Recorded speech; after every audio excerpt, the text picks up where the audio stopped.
Hey, this is Ron Deal. Just real quick before we jump into the podcast, I just wanted to let you know that some of the things you're going to hear regarding blended and blessed may be a little bit outdated. We recorded this podcast some time ago, and obviously the coronavirus has changed some things for all of us. But the good news is, blended and blessed will go on. Those of you in the Houston area that were planning to join us and be part of the live audience, you can be converted to a live stream audience and you could still participate in this event. You know, it occurs to me that this is an opportunity for all of us. Tell a friend about Blended and Blessed. Everybody's kind of cooped up in their homes right now, and they need some encouragement, maybe something that's going to offer them some hope and some energy for their family. And this could very well be it. So, Blended and Blessed, Saturday, April 25th. We hope that you'll join us as a part of our live stream audience, safe and secure from your home. To stay up to date with the latest details, go to blendedandblessed.com and be sure to follow us on Facebook at Family Life Blended or on Instagram at Family Life Blended. Now, on with the podcast. I loved being a mother. I knew from a young age that being a mom was something that I always wanted to be. And when I met Andy, I fell in love with his girls, and they fell in love with me. And our kids got along great until we said I do. And then the permanence of having me around, it changed everything. From the Family Life Podcast Network, this is Family Life Blended. I'm Ron Deal. This podcast brings together timeless wisdom and practical help and hope to blended families and those who love them.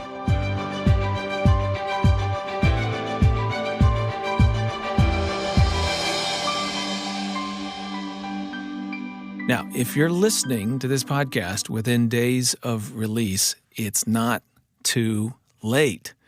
Our annual global live stream event for blended family couples is this Saturday, April 25th. Dr. Gary Chapman, Laura Petherbridge, Bill Butterworth, and others will be there speaking, sharing their heart, themes from our new book, Building Love Together in Blended Families. And because it's a live stream, it's not too late. You can still register and participate. It's very, very easy to do so. Just go to blendedandblessed.com and it will walk you through it. You know, when a parent dies, it's really devastating to a child, and the other parent has to carry the load of parenting. But what if one parent is still there, sort of, but really not there? That kind of ambiguity is confusing for everyone, the parent in charge, the children as well. But how does that impact a blended family? The kids, the parent, the step-parent who have to pick up the pieces. Heather and Andy Hetchler, who, by the way, during this podcast happened to be in two different places while we talked, are a married couple, blended family, have 6 children between the two of them, ages 21 down to 16. Despite their good faith and good intentions, they say they were blown away by how hard it was to bring their two families together. Eventually, they made some headway and began sharing what they learned with others. Heather has worked with stepmoms and stepmom retreats, and Andy and Heather have launched learningtostep.com. That's learning, the number 2, step.com, which is an online portal that offers training and support to step families. I suggest you check that out. Many people think life would be easier if the other parent was missing in action. It's not. Here's my conversation with Andy and Heather Hetchler.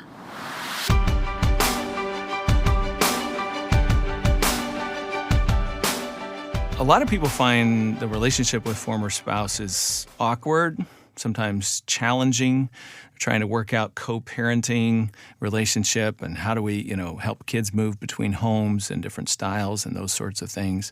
And every once in a while I run across somebody who says, it'd just be a whole lot easier if we just didn't even have to deal with them at all.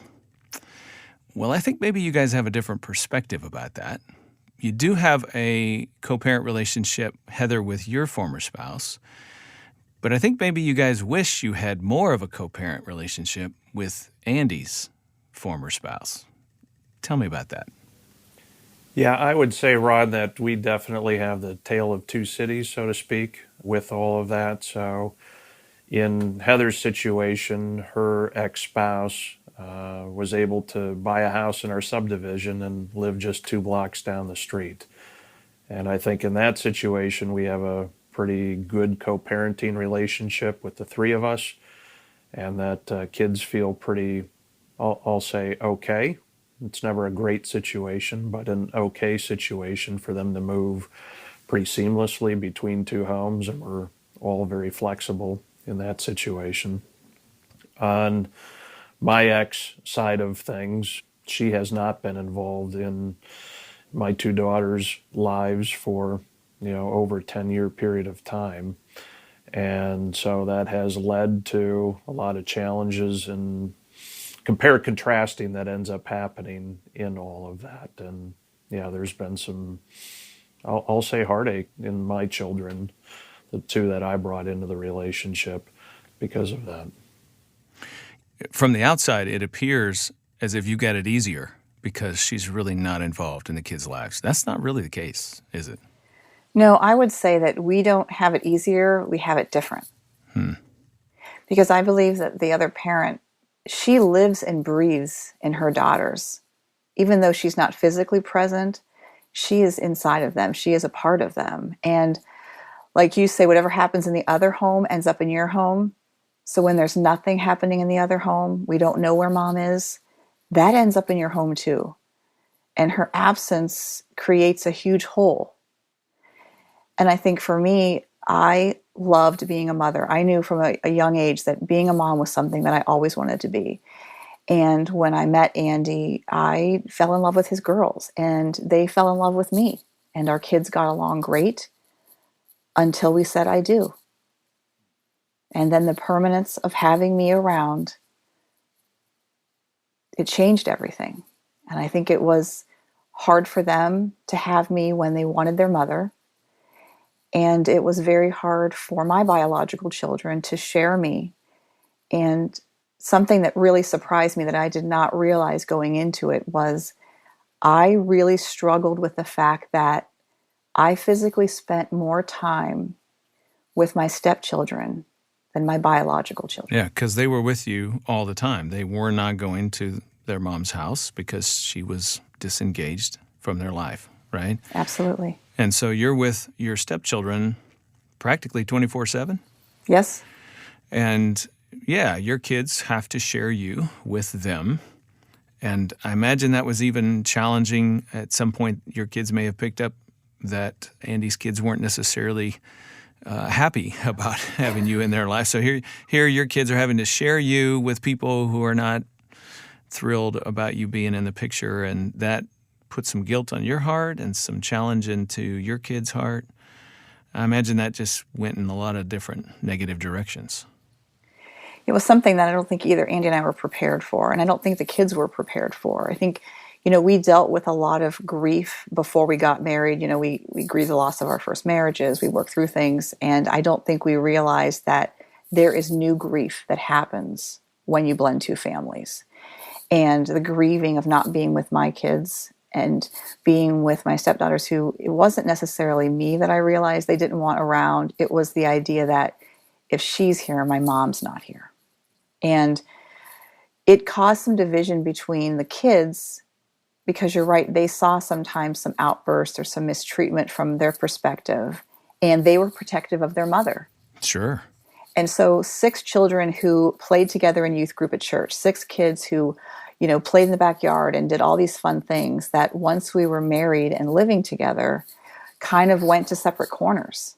And I think for Andy and I, that was hard for us to witness. And do you force them to spend time together? Do you give them space? I mean, when we married, they were 9 down to 3. They're in a 6-year gap. Mm-hmm. Yeah, that was a lot. Okay, so I just want to comment to the listener. Notice that it's the absence of that biological mom in the kids' lives that's rippled into your home, that's caused more loss, new loss, and it's antagonized, if I could use that word. It's antagonized the developing new relationships between the step-siblings, between you as a stepmom and your stepchildren. And Andy, you're watching all this, and I know this is tugging at your heart to see your girls missing their mother. Where did that leave you in all this mix of everybody trying to figure out the new territory? Sure. So, you have this allegiance to your children. You're trying to be a parent to all the children. So, and then you're watching your wife go through difficult challenges too, and how to navigate all of this. And I think if I'm like most other guys, we like things a little more simple than complicated, especially when it comes to family life. And when you're coming home and from work, and you're walking in the door, and you feel like you can just feel the tension in all of that, and we want to fix it.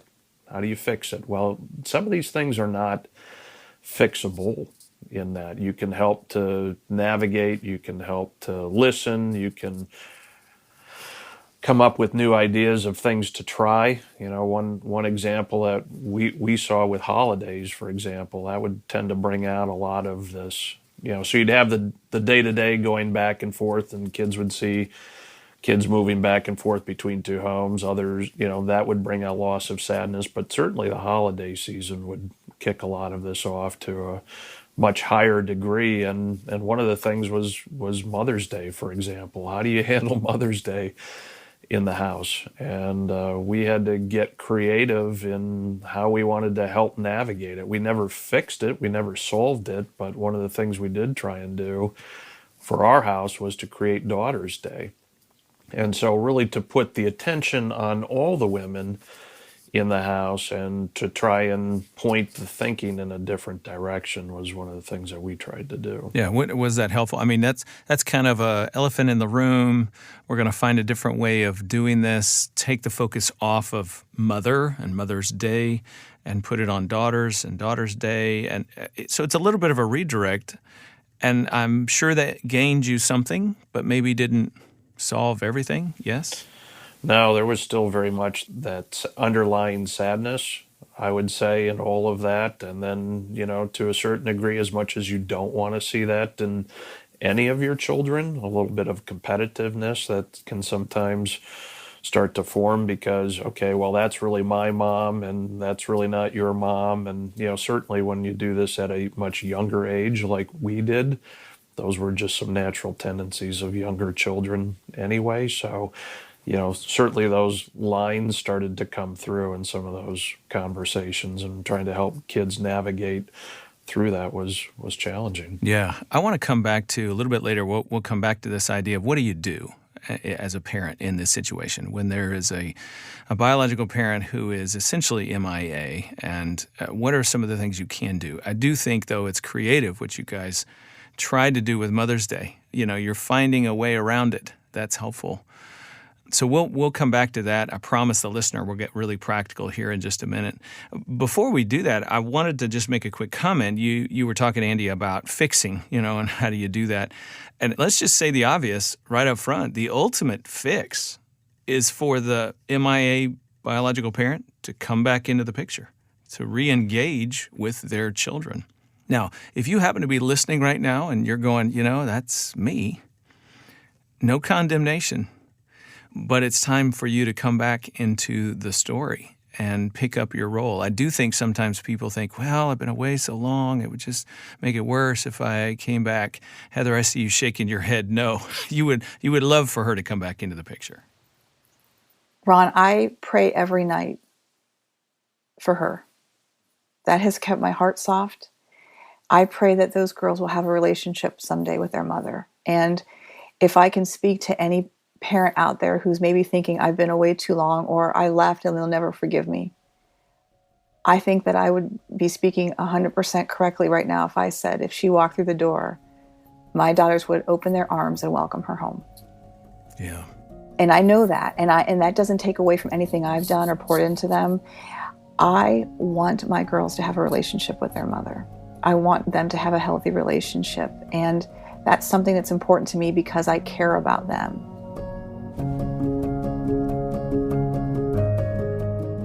I think that I've always told myself that I wanted her to be healthy and to come back. And so I'm prepared for that, and I know that it wouldn't take anything away from the relationship that I've built with my stepdaughters. I think that if there is a parent that's been away for a while, it's important that they come back in a healthy way. You know, there were some questions that I would get from my stepdaughters along the way that would say, you know, I don't think my mom loves me because she doesn't see me. And I would always say to them, I believe your mom loves you. She's not showing it to you in the way that you want her to show it to you. So I would continue to kind of feed and build into them in terms of keeping their bridge open with their mother. There was a time recently, actually, when my oldest stepdaughter graduated high school, and she came home and there was a package on the doorstep. And she noticed the return address, and it was from her mom.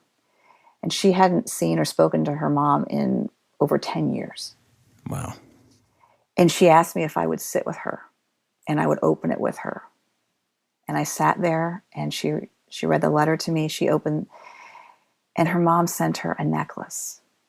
And I just smiled because I had bought her a similar necklace for graduation.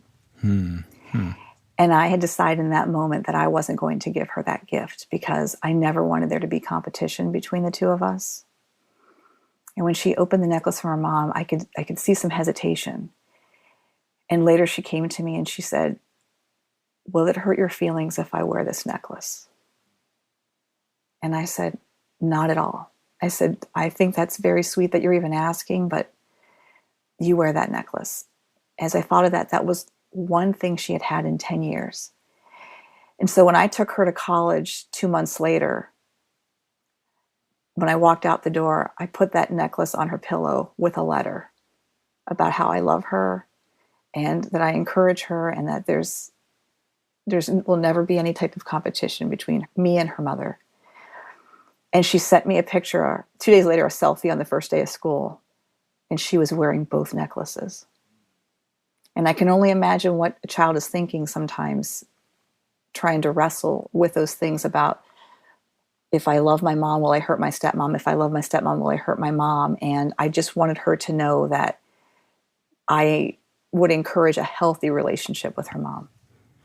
And that's a beautiful picture of grace, of what love and sacrificial love for you really looks like for your daughter.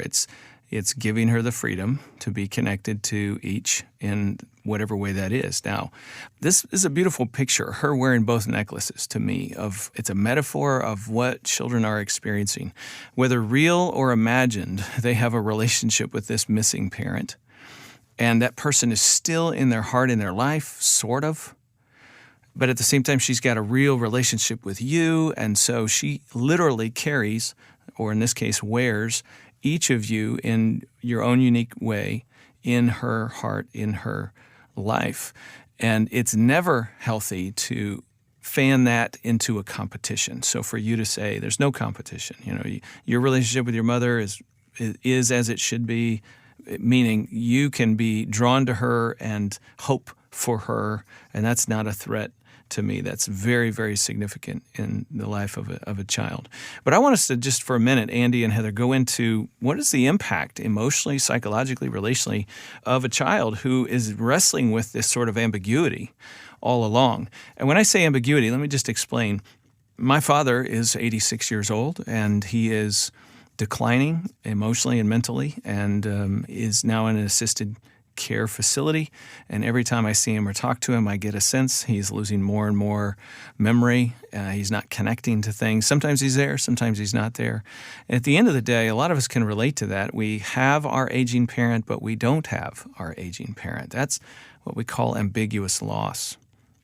Same thing happens in this sort of a situation where, Andy, your children have a relationship with their mother, sort of.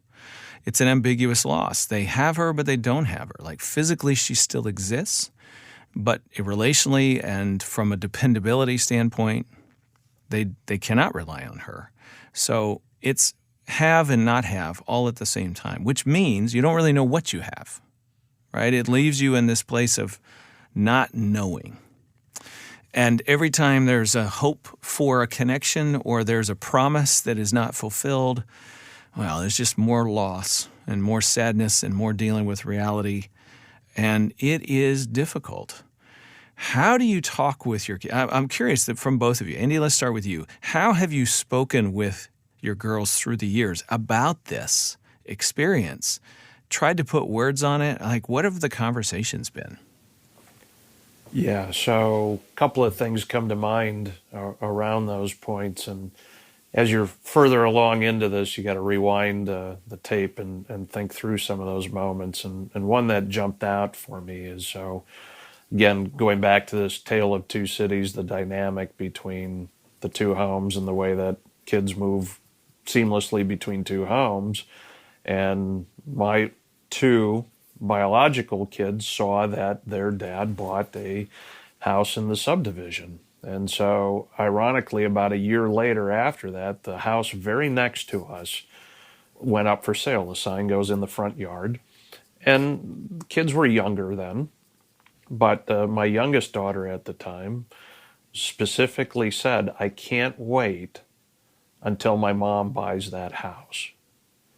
And the ironic thing was, is it had been a couple of years since she had even heard from mom in all of that. And so I think the other piece, when you start talking about ambiguity and in the context of all this, especially when children are young, my youngest was 3 when mom, decided to leave the family. And so not only are you dealing with the reality of that, but you're also dealing with, to a certain degree, children will, where there's a gap, start to fill in their own storyline on what mom was like and all of those types of things. And so there almost becomes some level of fantasy in all that with younger children as well. So you're having to navigate those things. So in the case of the house going for sale, you kind of got to walk through and say, yeah, that might be a really great idea, but I'm not exactly sure how all that would work, and you're trying to gently let the child down from their idea, but not still get this really deep, expectation forming. And walking that line, I think, is so delicate. I'm glad you brought that up because, what does the scripture say? Proverbs 13:12, hope deferred makes the heart sick. Yeah. But a desire fulfilled is a tree of life. How do you deal with hope and desire in a child's heart when you have an adult perspective about what's realistic? It's a delicate line to sometimes say the truth, but at the same time not be critical of that parent because you hope that they'll come back and you want the child to have an open relationship with them. And so, Heather, you were telling a story a minute ago. You said to one of the girls, I think your mom does love you. She just isn't showing it right now. And that's an adult perspective, and you may be absolutely right about that. And at the same time, it's like, well, we don't really know. And that is such delicate territory to maybe keep hope alive in a young child's heart or even an adult. And they're now adults, and to keep hope alive in their heart. But at the same time, what are your thoughts about speaking the truth? Ron, you're right about that. It's very delicate, and I think one thing that's important is that the couple is on the same page too. So, there are times where the girls would come and want to talk to me, and I wanted to make sure that I was sharing something that my husband would support. So either I would talk to him first, or if it was one of those kind of organic conversations, I would follow up with him later and then say, if you don't agree, Andy, do you want me to go back and talk to the girls, or do you want me to share? And I think something, too, that's important to point out is each of the 2 girls had different experiences. My oldest and I bonded quickly, and she seemed on the outside to kind of be better with everything. My younger stepdaughter, it kind of depended, I used to say on the day, but it was really more on the hour. Like you talk about the crock pot approach, she's our little jalapeno pepper because she would just fluctuate on how she felt about me. So talking to them, being honest, because you don't want to get their hopes up. And like when Andy was pointing out, I think for our youngest especially, she had a real fantasy of what her life would be like if her mom was in the picture. And while he and I did not agree that that's what would happen, sharing that with someone who's 4, 5, and 6, you can't have the same type of conversations that we can have now. And actually now when they want to talk about it, Andy's able to share more details or talk more in depth with them. And I think that they've made more of a peace looking back than they walked through when we were living it, especially in the early years. Andy, what was it like for you to try to walk that line of speaking truth, but at the same time not setting them up for disappointment? Yeah, not an easy thing, and I won't ever pretend that I got it right every time in all of that. But as long as you're trying to take a true approach, and I think what Heather said too, making sure that you're being appropriate and age appropriate. I don't think she said those words, but I think really trying to understand where is the kid in their age appropriateness and maturity with information. And there were a lot of things that I chose not to say till my daughters were getting to that 16, 17, 18. And as some of the questions came back on that I really was very reserved in how much I told them about the reality of things, and really kind of waited to share a lot of that information about what really happened and what really went on, and to help them to say, look, you may not know and you may not understand, but to be also very careful not to throw the other parent under the bus. Yes. In all of that, so to speak, because it is amazing that the amount of loyalty a kid will have, even with a parent who's not there. And so that will turn against whoever is going and saying things, even if it's true in some regards for that. So being very, very careful, and it's not an easy thing to do. Yeah, I think one of the traps, for example, that parents should really watch for is finding yourself trying to change the child's mind about the missing parent. I think that's a dangerous trap. Now, sometimes you do have to speak some truth. Imagine a situation where a child, and not just your kids, but you guys have talked with lots of other parents who are in similar circumstances. So let's just talk around this for a minute. You can imagine a child kind of defending the missing parent. No, you don't understand. She wants to be around, or dad wants to be around, but something's preventing him. And last time dad told me that he couldn't come see us because you did something, right? So blame shifting onto your household, and you're going, that is so not right. I think it's okay to walk that line and talk all the way around both sides. I think it's okay to say, well, no, I'm not sure why your dad said that, but here's our side of that. We were there. We didn't say this. We didn't communicate that. I'm not sure why he said that. See, the tone of voice leaves open the possibility there for the child's relationship. What you don't want to do is say, nope, I need to set you straight about your father. Because now it's created this dynamic where you say, yes, he did, and the child says, no, he didn't. And now you and the child are against one another about that person. Now think about how much power, ironically, that gives to the missing parent, right? So it's delicate. I think maybe the response is to talk on both sides. I'm so glad you're hopeful about seeing your dad this weekend. Dad calls and says, I'm going to come see you. And as the adult, you're going, that's not going to happen. It's not going to happen. I'm so glad you're hopeful about seeing him this weekend. I sure hope that happens for you. I'm curious. And then you might follow it up and say, I'm curious, if he doesn't show up, have you thought about what you might do with your time?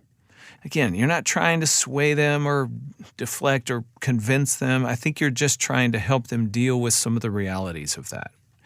What's your reaction to that? Yeah, I would agree definitely with that. And the other thing that popped in my head as you were talking there, Ron, is I don't think you ever want to teach your children to disrespect a parent, because that will also work against you at some point. Yeah, absolutely. And Ron, I think something that was important to Andy and I is creating space where our kids felt safe to share anything. We wanted to listen to them, and even if we knew what they were saying wasn't going to happen or wasn't necessarily true, we wanted them to be able to express to us that, maybe like they wish they were with their mom, or they wish things were different, or even in the case of my kids talking about things with their dad, I always wanted them to feel that this was a safe place for them to share their feelings and to kind of help them work through it. And I think that has helped build relationships for all of us in a place where they know there's no right or wrong way to feel, and that they can come and share what they're walking through, and we're going to listen. And then, we may direct. And there was a time too, I remember, when my youngest stepdaughter was upset with me, and she said, I think you're the reason my mom's not here. Well, I met Andy long after they were divorced. I never met their mom. And so I listened to her. I actually held her that night while she was crying. And I said, I hear what you're saying. And I want you to know that this is when I met your dad. And I didn't go on and on. I just gave her a few facts, but I listened to her. And I think she was desperately trying to find a reason why her mom wasn't there. Yeah. Listening was what gave you the right to say, but let me just tell you some facts and come around the other side of it. It's validating, hearing, sitting with, holding, hugging that hurt. That's what earns you the right, I think, to come around the other side. By the way, I want to point our listener to a couple of articles in the show notes that we've got for you. One's called Where's Mom? And it's just about when a parent is missing in action. And another article that you two, Andy and Heather, have been kind of demonstrating well for our listeners as we've been going along, and it's on emotional coaching. What do you do when a child has a hurt or loss, and how do you help them with it?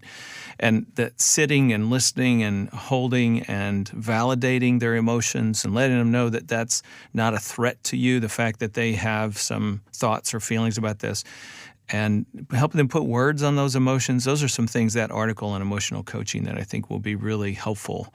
But hugging the hurt, I want to camp out on that for just a second. Andy, how do you hug the hurt in your girls over the years? How have you gone about trying to do that?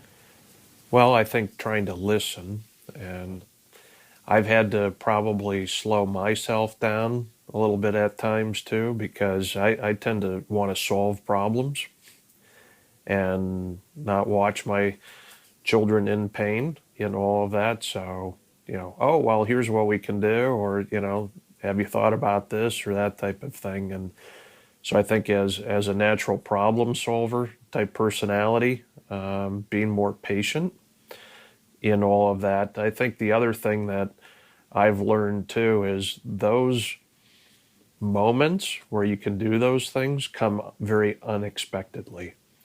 You might just be driving in a car, for example, and you might be pulling into the driveway, and all of a sudden this conversation starts. And, I might have a natural tendency to say, okay, let's go into the house right away, and, we'll finish this conversation. Maybe just camping out in the driveway for 5 minutes is the next right best thing to do in that particular moment. Sometimes when you're tired,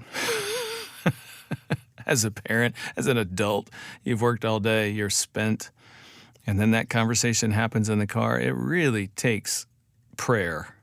Like, Lord, give me the energy to suck it up and join in this moment and let it last rather than cutting it off. Amen? Amen. I mean, those are hard moments for us. I mean, it would be awkward and challenging to begin with. Then you just add you're completely depleted. But when kids begin to speak, man, that's something I've certainly learned with my children, is when they start talking, boy, I need to let them. I need to find a way to gear up and get in that space, because I can't make them talk when I want them to. I don't know why they don't just do it for good old dad, but but they won't. But once they start talking, I've got to jump into that space.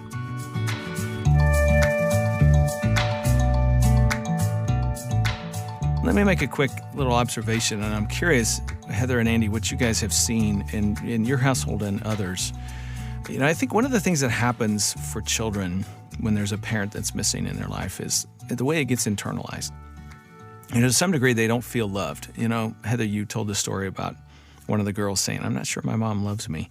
And along with that comes this loss of identity and a sense of worthiness, like, am I worthy of love? And I think sometimes the way we internalize those moments in our world, for all of us, is shame or blame. We either get mad at somebody and blame others, or we feel badly about ourselves. There's another side to it, and that's when a parent is missing, you kind of lose structure and safety in your world. Like, you don't know what to depend on and who's reliable and who's not. And now I have this reliable stepmom in your case, and that's great, but that's not exactly what I want. And so I'm a little conflicted internally about all that. And it seems to be that sometimes what people move toward out of that loss of safety is either they move into chaos in their world and they kind of get angry and act out, and kids will do that, turn towards other things or other people to try to fix their life, or they go into control mode where they try to make things happen and they try to manage all the relationships in their family. So have you guys seen that shame, blame continuum, that chaos, control sort of continuum? Have you seen that in your family or others? Well, I think if I can share, Ron, we have seen that in our family, but we've also seen it in many of the families we've worked with and couples that we've talked to. I think for our youngest, there was that sense of, who am I if my own, I remember her telling me specifically, I don't want you to love me, Heather, if my own mom doesn't. Now, that wasn't necessarily true, but that's how she was feeling. By the way, that's a shame comment. I don't want you to love me if my own mom won't. She's telling you about her personal sense of shame. I'm unworthy of that. Yeah, keep going. Absolutely.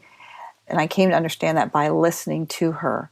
And I remember, when we got married, I wanted to treat all the kids the same. And I love to make a big deal about everyone's birthday and holidays. And so I would do everything for my stepdaughters that I would do for my biological kids. Make a big cake, wrap their presents, have everything set up with balloons in the morning. And no thank you, no nothing. And one time she told me, if my own mom can't bake my birthday cake, I don't want one from you. And so here I was thinking, I've done all this for you, and you're not grateful, you don't care. But it was like God put that on my heart. This isn't about you, Heather. This is about her pain, and you cannot take it personally. And that is so very hard. I'm so appreciative of you sharing that. For all of us as parents, when we put forth effort, it's just nice to get a thank you. Step-parents really don't get that. It adds to your sense of rejection, and it's so hard to deflect that away from yourself and turn and say, but what is this telling me about her? And it is hard, and I did not always do it right. And I sometimes would push harder into her to prove to her that I loved her, to prove to her that I was worthy of her trust. And in many ways that backfired, and she pulled further from me. And of course you would try that. I mean, you want to try to convince her you do love her, and that the way she's thinking about you is not correct.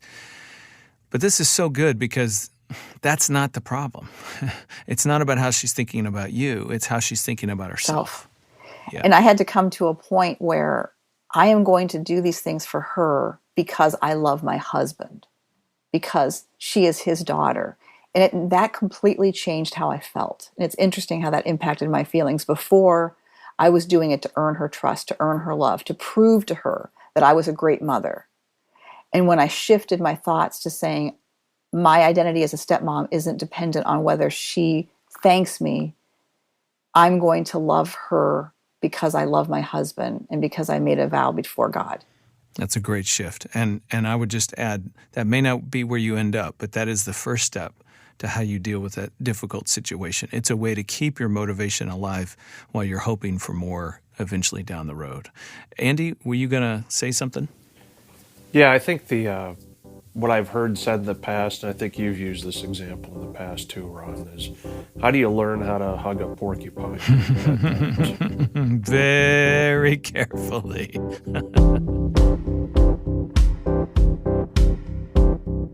Guys, I want you to comment on parenting when there's a missing biological parent in the other home from each of your points of view. So, Andy, as the biological parent, what are the temptations? To go easy on the girls when they're with you, to, they've got it rough, and is that a temptation that you had to wrestle with? I'm wondering what you would say about that. And Heather, I'm wondering, for you, what happened to your authority as a stepmom? How did you being the only person there and the girls liking you, but then not necessarily wanting to move towards you completely because they really want their mom in their life, how did that affect how you get things done around the house and your authority as a parent? Andy, why don't you go first?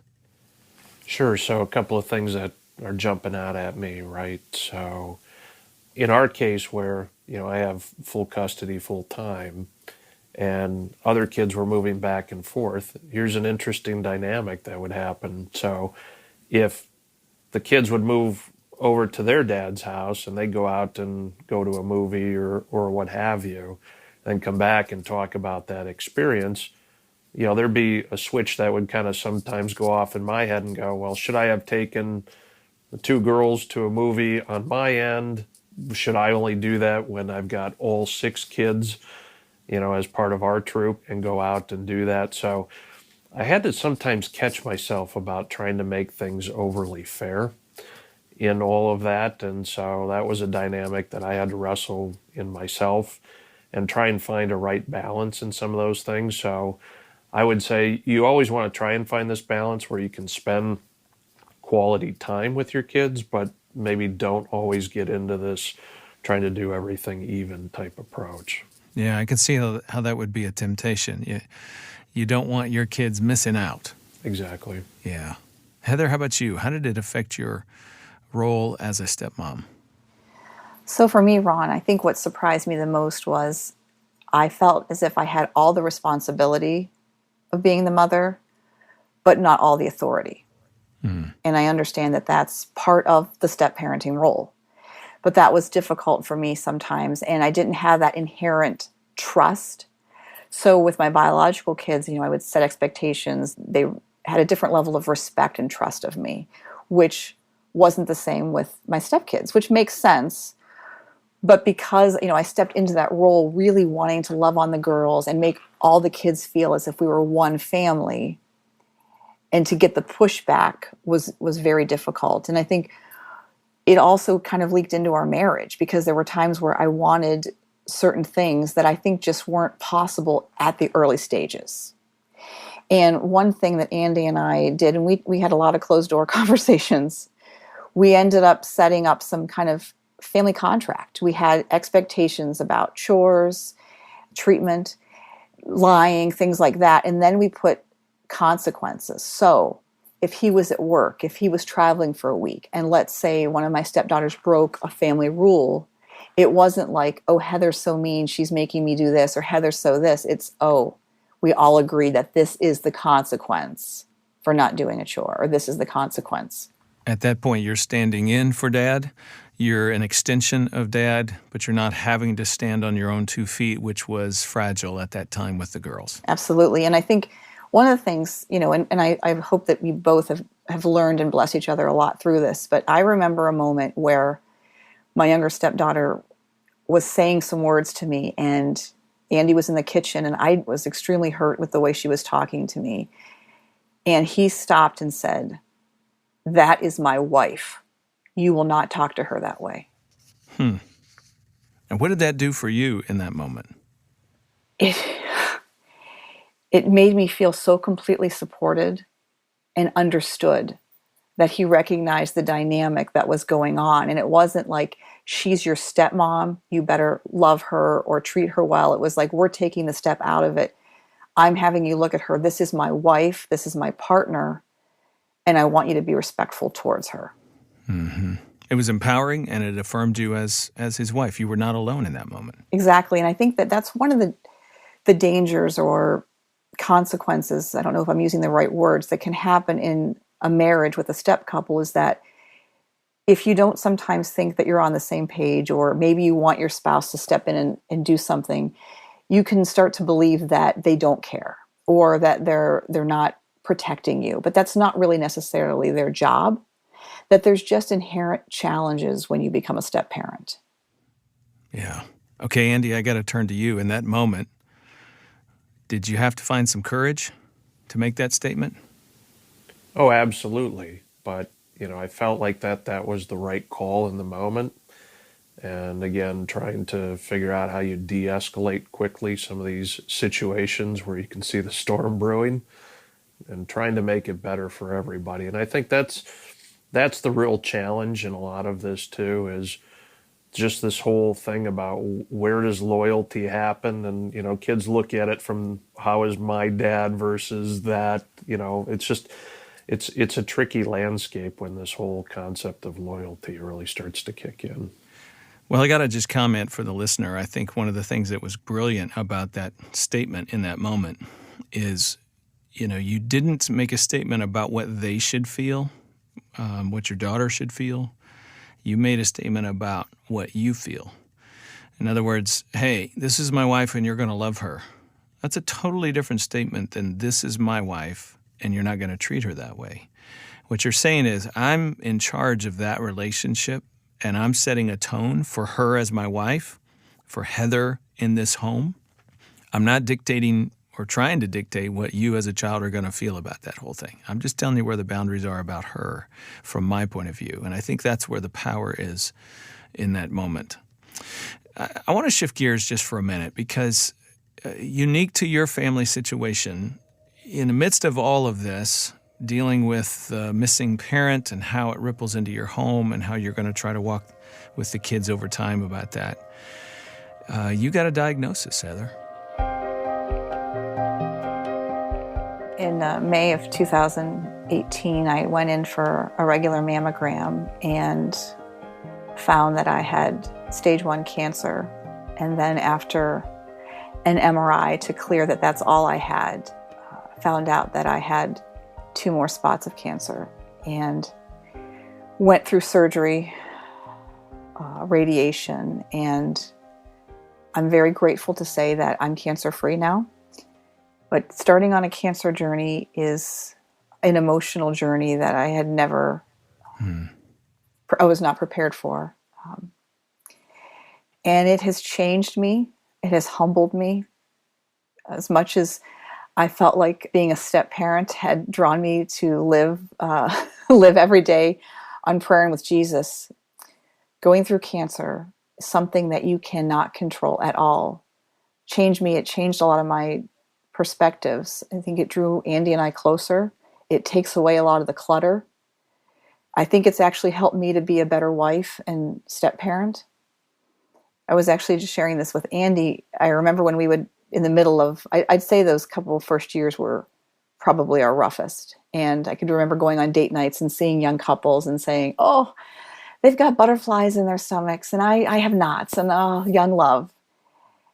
And when I was going through my cancer, I would see older couples and I would be grieving inside and begging God, Lord, let me grow old with this man.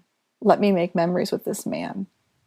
Wow. Give me more years. And so for all the times that sometimes I was frustrated with him or I wanted things a certain way, and even though my intentions were good and I just wanted our family to be covered in love and peace, it just really shifted how I looked at him and how I looked at my family in just a much more deeper way. And that was the verse that God laid on my heart at the beginning of my cancer journey, was Proverbs 3:5-6. Trust in the Lord with all your heart and lean not on your own understanding. Acknowledge him in all your ways and he will make your path straight. And I know my destiny. I know where I'm going to spend eternity. I know where we're raising our children to believe their eternity is. And God does not promise us a bumpy free ride. But if we keep our eyes fixed on him, he will make our path straight. So whether it's cancer or, with our step family, like not to get caught up in all the bumps and the hills and the mountains that arise, but to fix our eyes on Jesus and not trying to fix other people. Well, first of all, let me just say I'm so glad you're cancer-free today. Thank you. We're glad to have you around, and I appreciate both of you so very much, and so I'm glad that has ended well. And unfortunately, we're not going to do this story justice. I wish we could dive in and talk a whole lot more about that, but unfortunately we can't. You talked about how it made a difference. It shifted some of your perspective towards your husband, towards your family. I want to connect the two parts of this story. What we've been talking about, the children missing their mother, and now having the potential of missing their stepmother.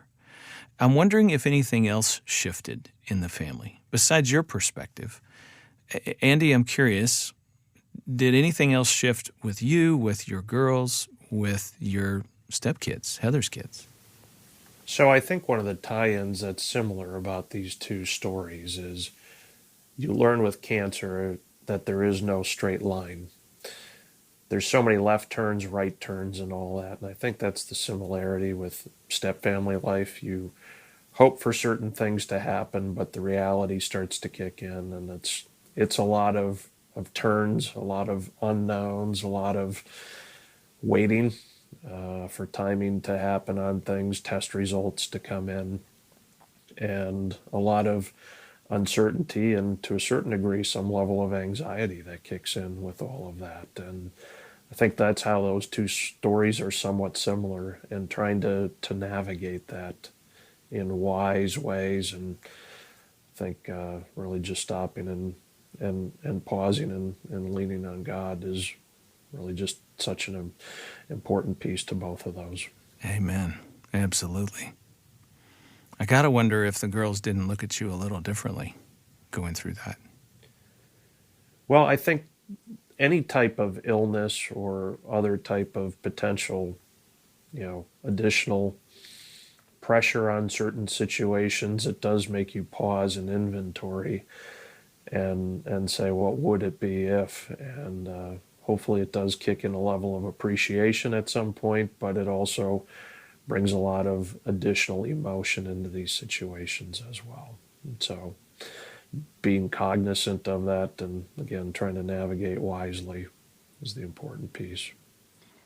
I think if I can say too, I think with my youngest stepdaughter, she had a lot of questions about my cancer.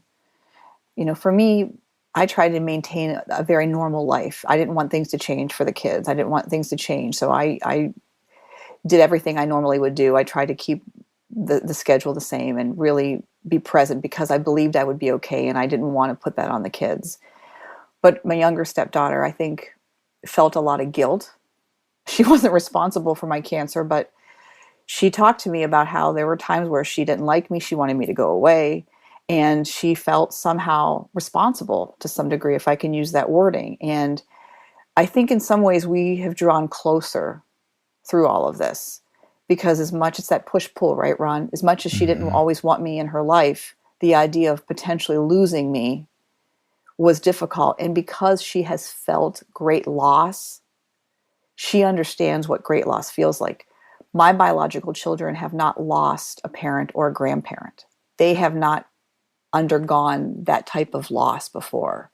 And so I think for her and I, God used it to kind of bring us closer. I know there came a day where she articulated that to you. You mind telling us about that? So my youngest stepdaughter graduated high school, and she moved across country to pursue a full-time job. She's doing great. She called me about 2 months in, and she told me she wanted to thank me. She's like, I don't know how you figured out all the things I was doing. I don't know how you knew all the trouble I was in. And I did not like you busting me at the time. I did not like some of your talks. I did not like some of your boundaries. But I don't think I'd be here today if you and Dad hadn't held me accountable. And I didn't want your help at the time. I didn't like you a lot of the times. But I appreciate that you never gave up on me. Wow. And I just want to share that for all those step parents out there that are struggling right now, that think what they're doing isn't making a difference. Because anytime you're pouring into a child, especially without expectations, you are making a difference. And don't measure it by the verbal words or the actions, but continue to lift it up in prayer, continue to pour in, and you are blessing that child, you're blessing your spouse. You're making a difference. Well, we've talked about a number of things that parents can practically do to help a child when there's a parent that is missing. We've talked, for example, about not falling into the trap of trying to change their mind about the parent or change their thoughts or feelings. So we've talked about giving them permission to stay emotionally connected to that other parent, even though they're really not around and the future is uncertain about the nature of their relationship. We talked about hugging the hurt in kids and how that doesn't seem to fix it, but it really does help when you come alongside. And we talked about other aspects of emotional coaching where you hear their feelings, you validate that, you do a whole lot of listening, you show a lot of compassion, and then there's an opportunity sometimes to share a fact, to point out something that helps them have a little bit more objectivity and perspective about this situation. We talked about supporting each other, bio-parent really setting up that step-parent to be able to follow through with rules and be an extension of the parent's authority, especially when things are fragile with the kids. We talked about having parental unity and how important that is, and talking a lot about what you expect and then working together and supporting each other with the children.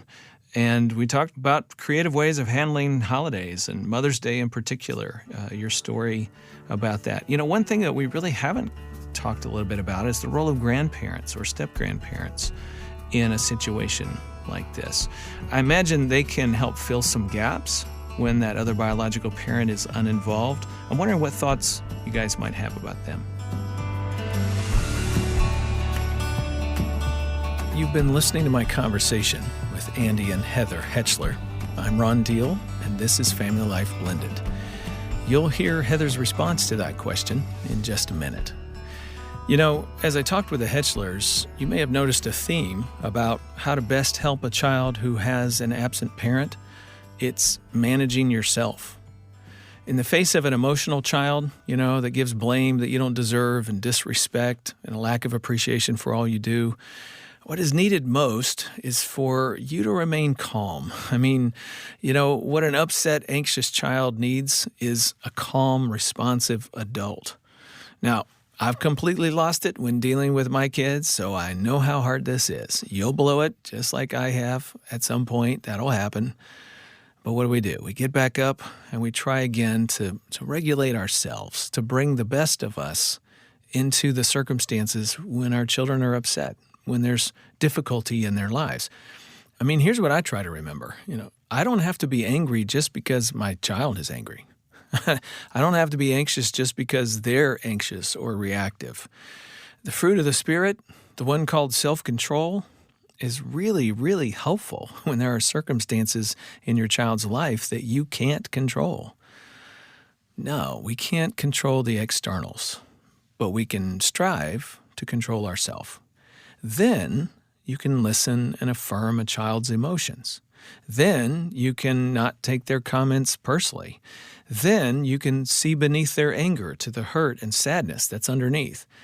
Then you can remain calm and in charge of yourself even when they aren't. When you can't change your child or their circumstances, strive for self-control.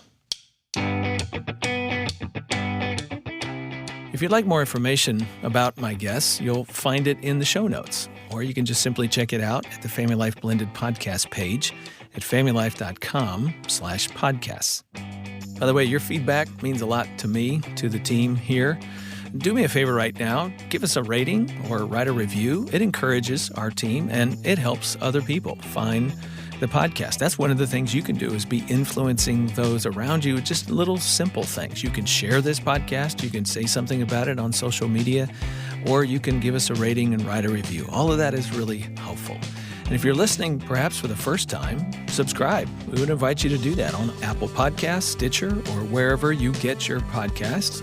Just search for Family Life Blended with Ron Deal. And remember to look at the show notes for links to additional resources. You can also learn about our other podcasts on the Family Life Podcast Network. If you're not familiar with us, Family Life Blended, a part of the ministry called Family Life, is the leading resource ministry for stepfamilies around the world. Visit us at familylife.com/blended. We have all kinds of free stuff for you. Resources, articles, books, there's stuff to listen to. But what's coming up this week on Saturday, April 25th, is our next Blended and Blessed live stream. It's a one-day event. Our theme is Building Love Together in Blended Families, and the event features Dr. Gary Chapman, who will be sharing the stage with me and others. If you're not familiar with Gary, he's the New York Times best-selling author of The 5 Love Languages and multiple books. It is going to be a real treat. I hope that you're going to join us. Now, this is a live stream event, which means you can be anywhere in the world and participate. All you got to do is register online. It doesn't cost very much. You can watch through your smartphone or your laptop at home. So learn all about the event at blendedandblessed.com.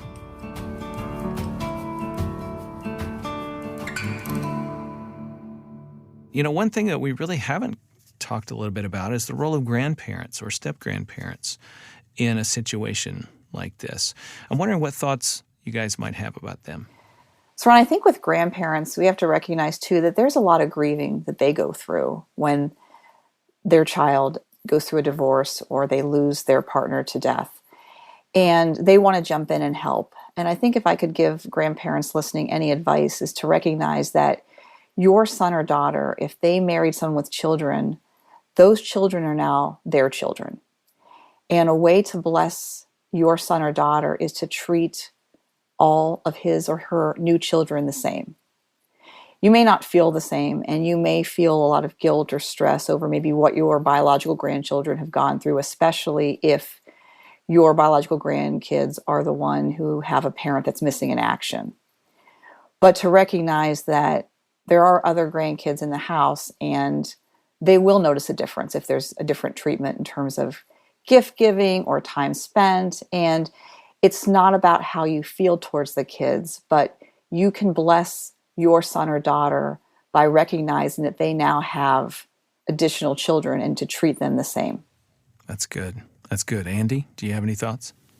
Yeah, I would say as maybe a coachable moment for the grandparents themselves too, is to recognize that you may try this approach and pour in equally to all the kids, and you may get a much more natural response from what might be biological grandchildren versus the step-grandchildren. It doesn't mean that you shouldn't try. It doesn't mean that you should be easily, disappointed or offended by all of that. There's just that natural bond that will happen. And so you're starting to walk just a small step into a step-parenting role as a grandparent, and don't be surprised or caught off guard with it. Just keep trying.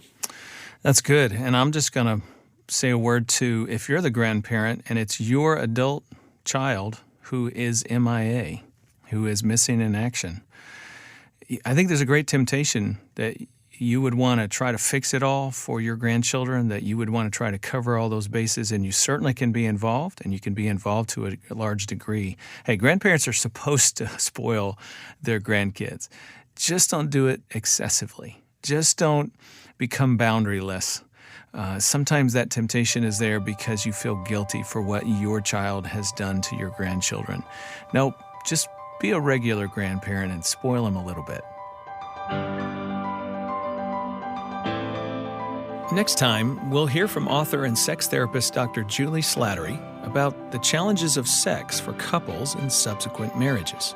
And you can be married for decades and not actually have ever experienced true oneness or sexual intimacy. It's always been about your own fears or even your own pleasure, and it's never become about a shared journey. That's Dr. Julie Slattery, next time on Family Life Blended. I'm Ron Deal. I appreciate you listening, and thanks to our Family Life Legacy partners for donating and making this podcast possible. Our chief audio engineer is Keith Lynch, Bruce Goff, our producer. Our mastering engineer is Justin Adams, and theme music provided by Braden Deal. Family Life Blended is produced by Family Life and is part of the Family Life Podcast Network.